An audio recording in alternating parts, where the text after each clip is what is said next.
New jobless claims in the U.S. are at a nearly 52-year low. The Labor Department reports about 198,000 people filed first-time unemployment applications for the week ending December 25th. That's several thousand fewer than the previous week and much lower than what experts had predicted. The strong numbers come as the Omicron variant sweeps across the nation, forcing some businesses to scale back operations. Heather Long is an economic columnist for the Washington Post. She joins me now for more on the job numbers. Hey, Heather. So this week's numbers are very impressive, but there's still the issue of COVID with Omicron variant surging. Do you think that will impact the economic recovery heading into the new year?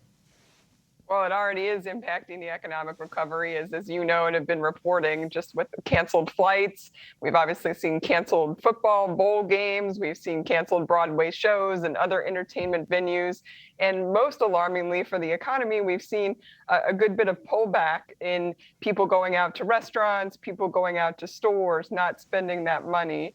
I will say, much like this Omicron, the more we learn about it, it's looking similar, if not slightly less alarming as Delta for the economy, the Delta variant in the fall. What we saw in the late summer and early fall is there was a pullback in the economy, but it wasn't enough to tip us into recession or to really derail the recovery.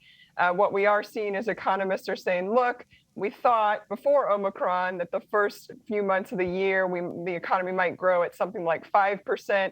Now they're revising that down to maybe more like 2 or 3%, similar to what we saw in the third quarter. So it's definitely a pause, a pullback, but it's not an alarming situation for the economy so far. So what impact do you think the end of seasonal jobs will have on unemployment? Yeah, that's a great question. As you noted with those jobless claims, so far we are not seeing the impact. The reality is the country still has 11 million job openings for 6.9 million unemployed people. This is still a job seekers market. Many companies are desperate to hire.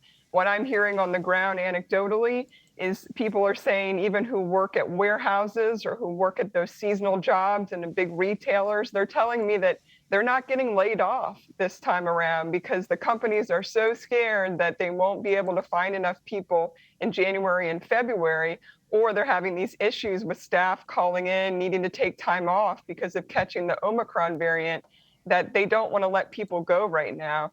So at the moment, things are still looking very, very strong in the labor market. I will say I'm watching carefully what happens with daycares and with schools. They have still struggled to get back to where they were and their employment levels pre-pandemic. Daycares are still down 10%.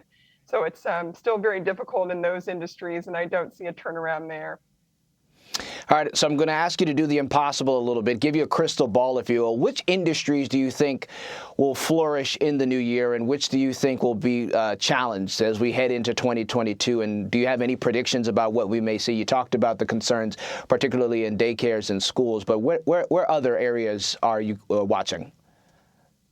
Yeah, it's a great question. We all want to know what's going to surge and what's going to go down, and this pandemic continues to confound us. I will say for me, there's two big questions, and this is really going to drive the economy in the coming months. Number one is, will people finally start spending more on services? So people are spending a lot in the United States, but they're still spending heavily on goods, on things like dishwashers and cars and bicycles and toys, and they're not really rebounding that much. They're spending on travel and entertainment and restaurants.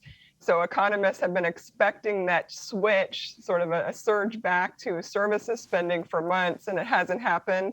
If it does happen, and I think it will, maybe by the spring or summer, we would expect to see a really strong year for a lot of those restaurant businesses and travel businesses to rebound.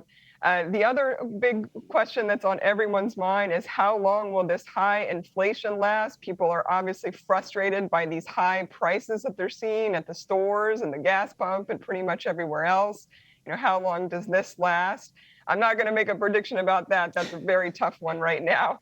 But I will say what's interesting so far that surprises me is why aren't people pulling back spending on buying homes and cars? We know that these cost 20% more in the case of homes than a year ago, or cars, and yet people continue to buy at high levels. So I think there's a lot of expectation some of that will cool off, certainly by the spring or summer, as interest rates start to rise.